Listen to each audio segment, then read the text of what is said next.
बाज पक्षी, जिसे हम ईगल या शाहीन भी कहते हैं, जिस उम्र में बाकी परिंदों के बच्चे चिचियाना सीखते हैं, उस उम्र में एक मादा बाज अपने चूजे को पंजे में दबोचकर सबसे ऊंचा उड़ जाती है। पक्षियों की दुनिया में ऐसी कठिन और सख्त ट्रेनिंग किसी और पक्षी की नहीं होती।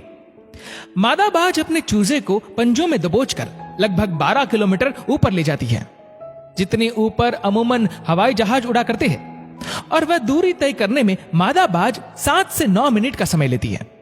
यहां से शुरू होती है उस नन्हे चूजे की कठिन परीक्षा। उसे अब यहां बताया जाएगा कि तू किस लिए पैदा हुआ है, तेरी दुनिया क्या है, तेरी ऊंचाई क्या है, तेरा धर्म बहुत ऊंचा है। और फिर मादा बाज उसे अपने पंजों से छोड़ देती है। धरती की ओर ऊपर से नीचे आते वक्त लगभग 2 किलोमीटर उस चूजे को आभास ही नहीं होता कि उसके साथ क्या हो रहा है। 7 किलोमीटर के अंतराल के आने के बाद उस चूजे के पंख, जो कंजाइन से जकड़े होते हैं, वह खुलने लगते हैं। लगभग 9 किलोमीटर आने के बाद उसके पंख पूरे खुल जाते हैं। यह जीवन का पहला दौर होता है जब बाज का बच्चा अपने पंख फड़फड़ाता है। अब धरती से वह लगभग 3000 मीटर दूर है, लेकिन अभी वह उड़ना नहीं सीख पाया है। अब वह धरती के बिल्कुल करीब आ जाता है, जहां से वह देख सकता है अपने इलाके को। अब उसकी दूरी धरती से महज 700 से 800 मीटर होती है, लेकिन उसके पंख अभी इतने मजबूत नहीं हुए हैं कि वो उड़ सके।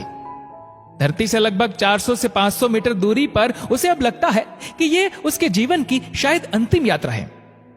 फिर अचानक से एक पंजा उसे आकर अपनी गिरफ्त में लेता है और अपने पंखों के दरमियान समा लेता है। यह पंजा उसकी मां का होता है, जो ठीक उसके ऊपर चिपक कर उड़ रही होती है। और उसकी यह ट्रेनिंग निरंतर चलती रहती है जब तक कि वह उड़ना नहीं सीख जाता। यह ट्रेनिंग एक कमांडो की तरह होती है। तब जाकर दुनिया को एक बाज मिलता है जो अपने से 10 गुना अधिक वजनी प्राणी का भी शिकार करता है। हिंदी में एक कहावत है, बाज के बच्चे मुंडेरों पर नहीं उड़ते। बेशक अपने बच्चों को अपने से चिपका कर रखिए, पर उन्हें दुनिया की मुश्किलों से रूबरू कराइए, उन्हें लड़ना सिखाइए, बिना आवश्यकता के भी संघर्ष करना सिखाइए। वर्तमान समय की अनंत सुख सुविधाओं की आदत व परिवार के बेहिसाब लाड़ प्यार ने मिलकर अपने बच्चों को ब्रायलर मुर्गे जैसा बना दिया है, जिसके पास मजबूत टंगड़ी तो है पर चल नहीं सकता, वजनदार पंख तो है पर उड़ नहीं सकता, क्योंकि गमले के पौधे और जमीन के पौधे में बहुत फर्क होता है। माता पिता अपने बच्चों को कोमल नहीं कठोर बनाए, शस्त्र और शास्त्र दोनों की विद्या अवश्य दे। यही आपका प्रथम कर्तव्य है। उन्हें एसी की हवा में तभी बैठने दे जब वह गर्मी में रहना सीख जाए। गाड़ी की चाबी तभी दे जब वह कई किलोमीटर पैदल चलने से हिचकिचाते न हो।